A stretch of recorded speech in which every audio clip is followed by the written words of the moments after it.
Welcome back to Square Body Stuff. I'm Chad. We've got Squeaky in the shop. We got lots of parts on the table. I've got a transmission on a stand. I've got a new parts washer. Still don't have an engine block yet. Machine shop's working on it. They're short-handed and they're busy, so no big deal. It'll be what it'll be. I've still got a plan B in my pocket that in case something happens we don't get the 339 done in time. But Squeaky will make it there under his own power. Don't worry. But while I'm waiting on the block to come back so I can get busy on putting the short block together, I'm gonna start working on these heads, get them where I want to be on those.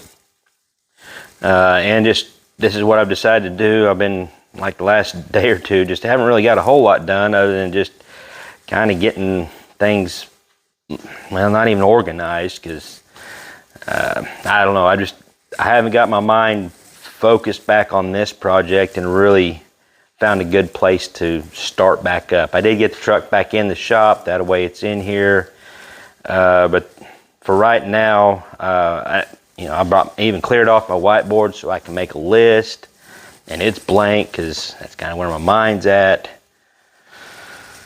So I am going to write some stuff on that whiteboard and prioritize everything, because I've been thinking about it. My priorities is to get this truck to where once I get the engine transmission back into it, it'll drive. It may not be exactly the way I want it to be by the time we get to No Name Nationals, but that'll just leave more stuff to do to it on down the road, and free up time just to make sure I get the engine built and all that stuff. A couple things I do need to do to the truck itself is, I put the new rear end in it. It's got the G80 Gov lock in it, the factory type locker, which they're okay. I think it'll be all right, but I'm really thinking about putting a spool in the back of it, or maybe even just weld the spider gears. I'm not sure, but those G80s are real hard.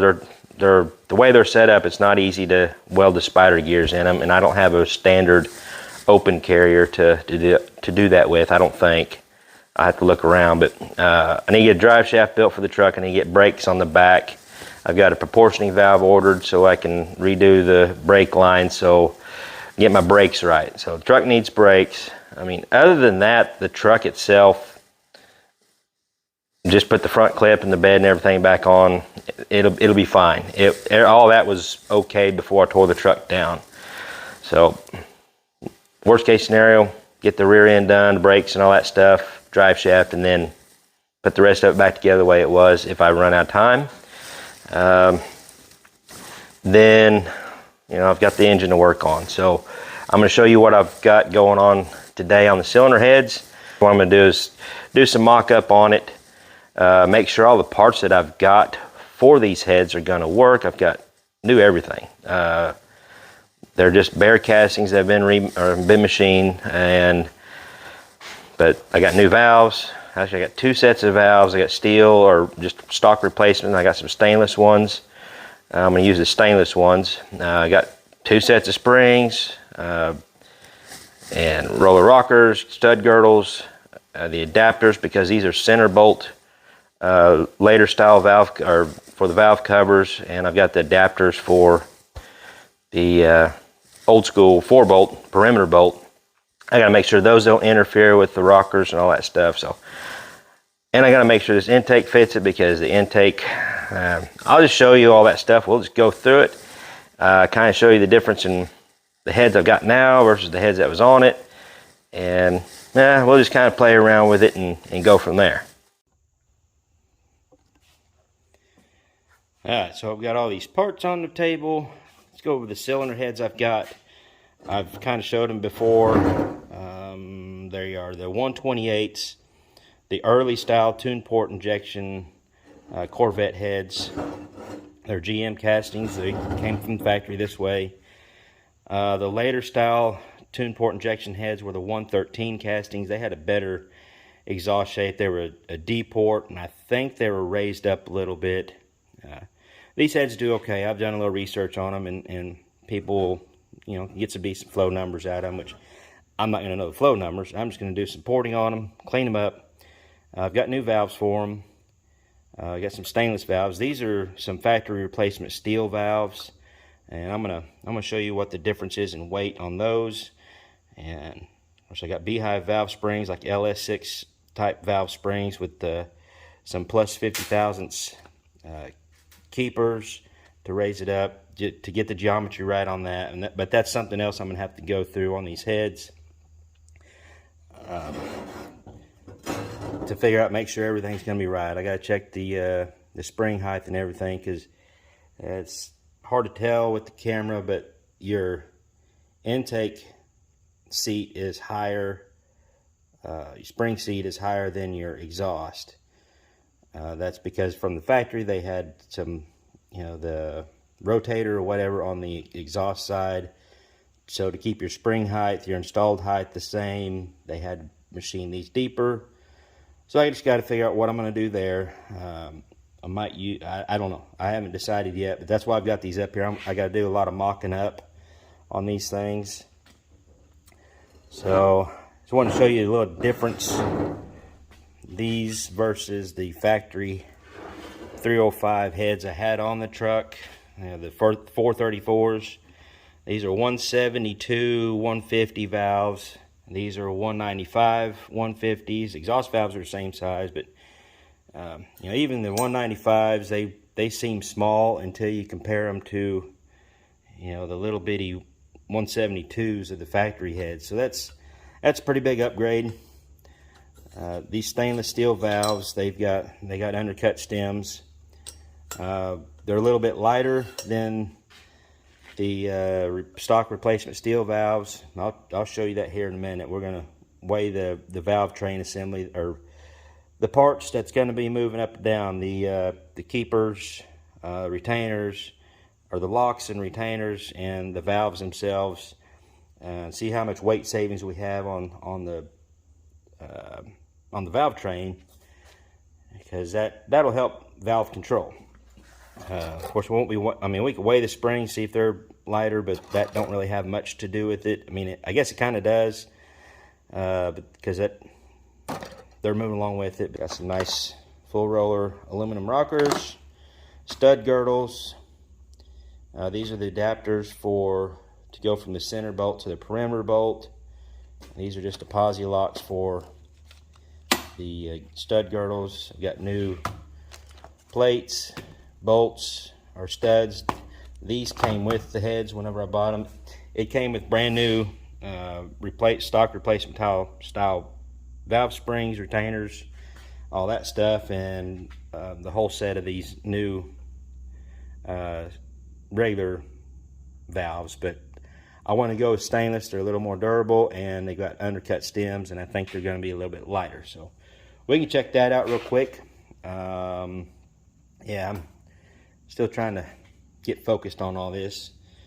So the other thing I'm going to have to do before we get started, before I forget to mention, is this intake, which is an old Edelbrock Victor 4+4. They don't make them anymore. Not really sure why. I don't think they were, from what I've read about them, they were pretty good intake, and pretty good match for what I'm going to be doing. But these intake ports are way bigger than these intake ports, and I can show you real quick with the gasket, because these gaskets, they're the Felpro 1206. They fit the intake perfectly, or pretty much perfectly. But as you can see, when you line everything up, basically try to line up at the bottom of the port, which is centered with your holes. You can see up here, this ledge is in the way. So I'm gonna have to clean that up. It'd be nice if I had a mill. Just chuck this thing in the mill and take that out, or if I wasn't, so frugal, I guess, or cheap, I'd take it to somebody that has a mill and have that machined out. But I think I can get by with, because that won't be a ceiling part. That's gonna be above the ceiling part. I just got to have clearance for that intake to sit on there. So I'll do what I can do with some die grinders and burrs and stuff. Don't worry. I guess if I mess them up, I'll find another set of heads or something, but I'll get it figured out. So let's weigh the difference between these valve train components. These are the keepers for the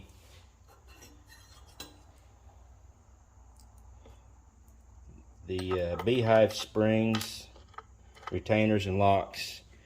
And intake valve, that's 128.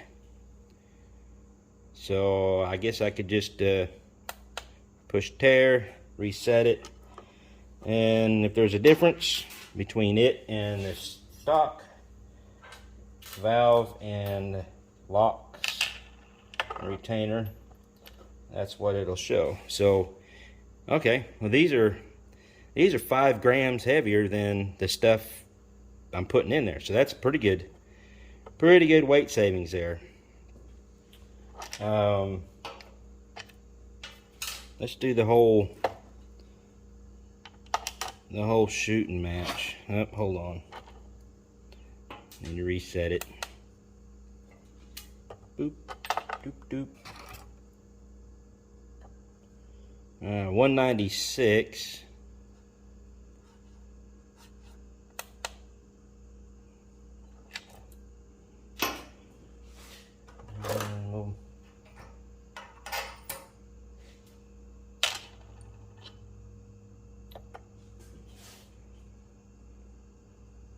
Oh yeah, this is springs and all, it's 20 grams heavier. So for whatever that information is worth on the intake side. Now we can do the exhaust side. Do the same thing with it.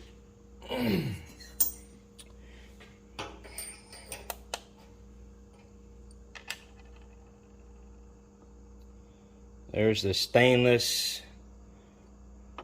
exhaust side. And then we'll go to the standard steel exhaust side. Whoop.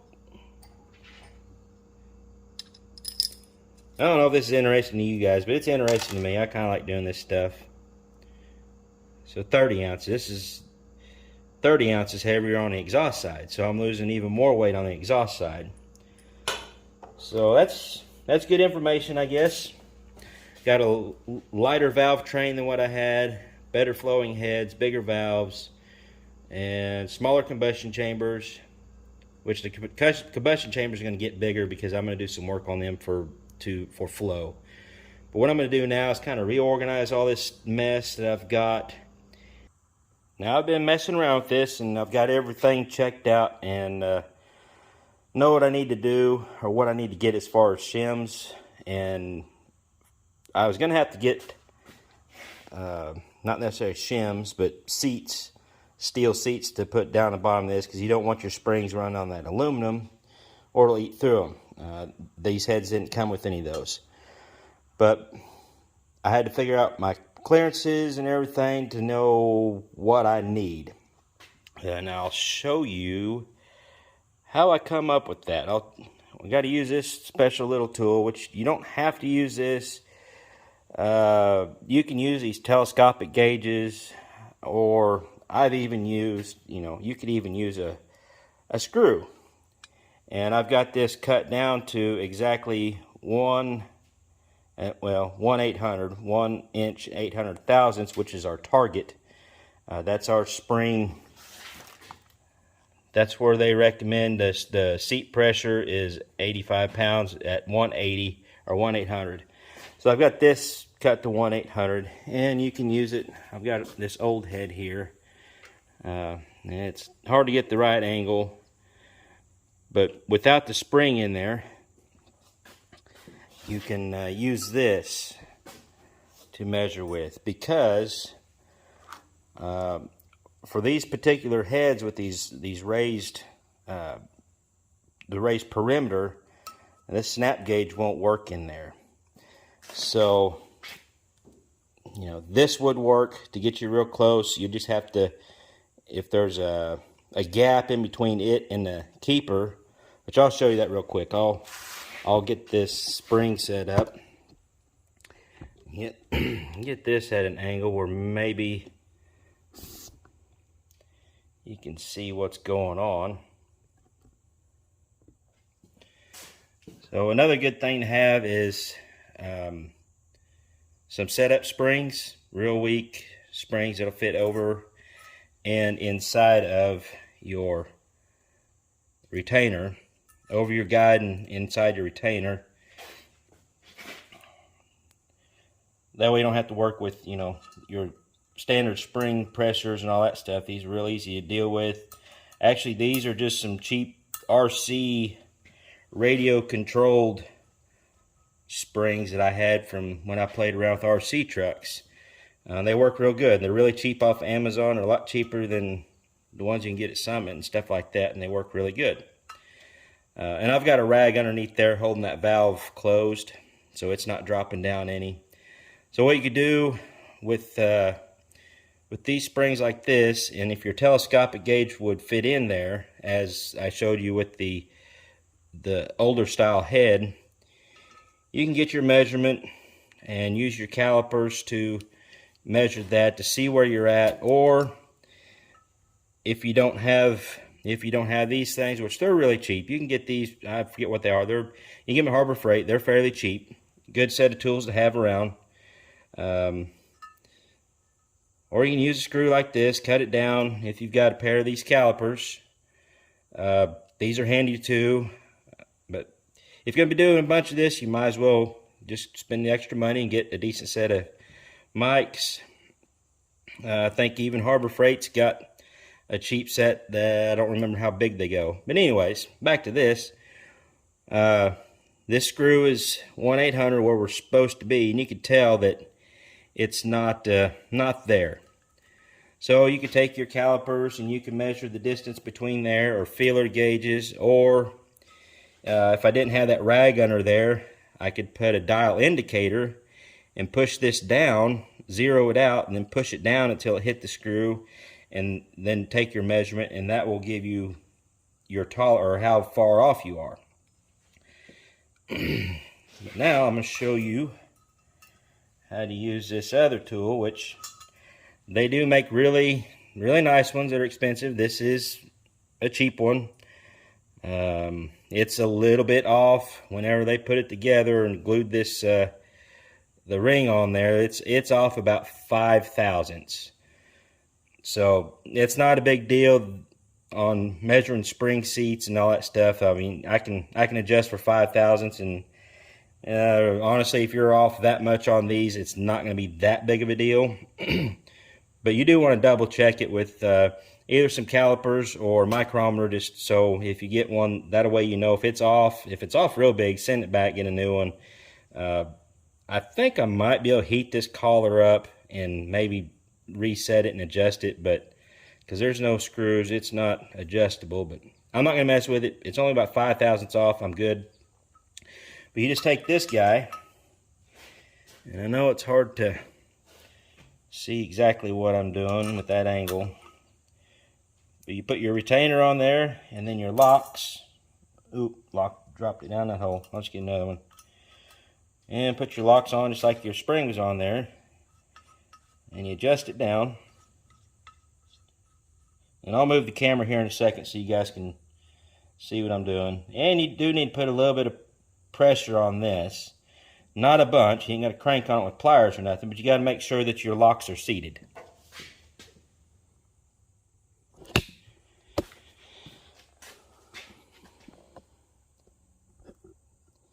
Try to get to where you can read it. Of course, here's the 0. Darn thing's not focusing right, but that's just the way it goes. And to read it, you have to go around to here, or make it easier, spin the 0 side around and bring this up here where you can read it. So it's at 1950. There's 40, 45, 50. So we're at 1950. And what I've been doing, since that 5 thousandths really doesn't matter to me too much on measuring spring seats or the springs, I just been writing down the actual numbers that it's showing. So that's how you use one of these guys. And same thing on your intake valve. You measure it out. So I'm off a bunch on the exhaust side. If you guys are kind of keeping up with where my target is, 1/800, and this is measuring 1/950. I'm 150 thousandths off. So I've got it all wrote down here on where I'm wanting to be. On my intake side, I'm only 40 thousandths off, so I need to get whatever matter of shims or the seat pocket retain, or shims, whatever I need to do to make up this amount of difference. That's quite a bit. I'm not sure why these were machined so deep on the exhaust side, but they may have had some really thick deals down below, or I don't know. I don't know how these heads were set up from the factory with the factory springs. I'm sure they had on the exhaust side the rotators on them, but the old school heads, they're not that far off. Actually, they're measured. They're measured about the same. So I didn't set these heads up the right way. I just stuck these springs on there and fired it up. But oh, I forgot to tell you, the locks that those springs, these springs came with these plus 50 thousandths locks, which gives you 50 thousandths more clearance. And if I'm going to guess, if I was to set these springs up on this head, I would probably have to use those locks to get them right, because those are machined differently than these. This kit was designed for old school, or it was just designed for small block Chevy heads, but for some reason these are measuring different. So this is why we measure stuff, folks. This is why we check stuff out, because if I was just to throw these springs on here because the ad said, hey, they're for old school small block Chevy or Gen 1 small block Chevy heads, I would have not had any spring seat pressure. I've been way off. So I've got it measured out. I know what I need, and then I'll just have to get on the interwebs and see what I can find that's gonna make up the difference. All right, now I know what locks I'm using, which I'm using just the standard 7-degree locks. Don't need the old or the 50 thousandths locks. I'm using the standard locks to get my measurements, so I know I'm using these. So my next step is I wanted to make sure that I had enough clearance underneath in between my retainer and my seal, which I'm just using these cheap umbrella seals. They do an okay job for this type of application. Now, if I'm building one for a lot of street use or something, I like to use the positive locking type seals, but these umbrella seals for this application work great. But I just need to make sure that I've got enough clearance from underneath my retainer to the top of that, so whenever I'm at full lift, valve lift, which on the exhaust will be I think 542 is what I figured. I got to make sure I've got enough clearance there, that way it doesn't crash into that seal or crash into my valve guide, because if the valve guide was way too high, I'd have to have the valve guide itself machined down. So the way I do that is, you don't really need anything special for this, other than something to measure it with. Well, I'll keep dropping them things. I'm going to be out of them before too long. Just get your keepers in there. You'll want to pull up on it pretty hard just to make sure it's good and seated. And really, as long as you're close on this, that's all you really need to be. Then what I'll do is, you could either have a dial indicator on a base and then push the valve down, or you can have your spring on here if you want to go that route. But really, for me, about the easiest thing to do is just take your calipers. Let me see if I can do this one-handed and kind of actually show you what's going on. And of course, Should have done on the intake valve because it's a lot easier. You just measure, and then you have to get around here the right way.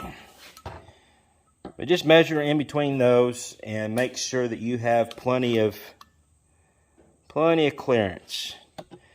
I've got like 650 thousandths plus, so with this valve completely compressed, with the rocker arm and everything, I should still have around 100 thousandths gap between the lower part of my retainer and that umbrella seal, so I'm good there. I've got plenty of clearance there. These springs are they're for more lift than what I'm doing, so, and I'll double check all that once I get my shims and everything set up. All right, so that's as far as we've got now. I know what shims I need for my springs. I know what locks, retainers, and all that stuff I'm going to use for this spring. So I'm good to go there. I don't need to have any more machine work done. I just got to add spacers. So my next thing I want to check out is I'm going to put the push rod guide plates and rocker studs in. I won't do that on camera. Probably won't even do a fast forward montage, whatever you want to call it, because it just takes up little time. You guys can get the picture on how to screw these in. I'm not even going to torque them down because I'm going to pull them back out eventually, before I go to porting them. This is just, I want to set them up with the rocker arms and everything, just kind of mock it up a little bit to see how they clear everything else I've got going on underneath there, and I'll show you that when we get to it. But I'm gonna get this all set up, and yeah, we'll check everything out. Are you guys ready for this? It's only kind of halfway put together, but I think it looks pretty cool, and it all fits. I think it's all going to work. Maybe a few spots I have to touch up once I get everything in there, but let me show you what I got. I also had to make sure they would fit underneath my valve covers, and they do. Everything fits. Plenty of room. I had enough springs. Actually, I had enough springs to do all of them, but I didn't see any point in that. I just want to make sure that this adapter didn't get in the way of anything else. Now, the only spot that it might is you could see that the fulcrums of the rocker arms are touching there, but you know, there's no push rods. I'm not, you know, I have to check my push rod length, and that's another cool thing that this kit, of course, these are Speedmaster rockers, 1:6 ratio, but it also came with push rod length checker, so you can get your rocker arm or your push rod length right. That's another thing I can't check right now until I get the engine assembled.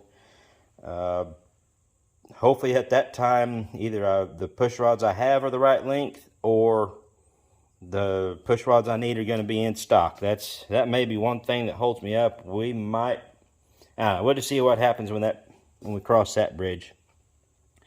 So yeah, I'm not sure. I mean, it's not a big problem because I can grind this out. This is just aluminum. I can clearance that. No big deal. Not too bad. The only other thing is I'll be running head studs, and I'm not sure if I'll have enough clearance there. I should have, but if I need to, I can kind of clearance at that too. These will have to go on after the studs, after the heads get bolted down. I was hoping to be able to just stick them on there. I wasn't even thinking about the head bolts or head studs, but I was wanting to just glue them on there, and that way they're stuck on there, because there's no gasket that goes in between this. It's just you'll have to seal it right to the head, which is not going to be any problem. I've got some good sealer. There's really good products out there to use that will seal this up. You won't have to worry about that. And then with the valve covers, I usually seal the gaskets to the valve covers. This one I pulled off. It was actually stuck really good. I don't know why I pulled it off, but I was going to put new ones on there anyways. But I stick them to the valve covers. That way, whenever you torque them down, if you're messing with anything, doing some adjustments, you can pull them off and not have to worry about re-gluing any gaskets or anything. But that's what we got going on so far. I'm happy with that. And so now I'm gonna tear this all apart, get everything put away, and get busy on figuring out what I'm gonna do. Do some grinding on these bowls and ports and do some grinding. So that's gonna wrap this video up. Hope you enjoy what's going on in here. Got me more to come. Just stay tuned. Till next time, y'all keep your square bodies rolling. We'll catch you later.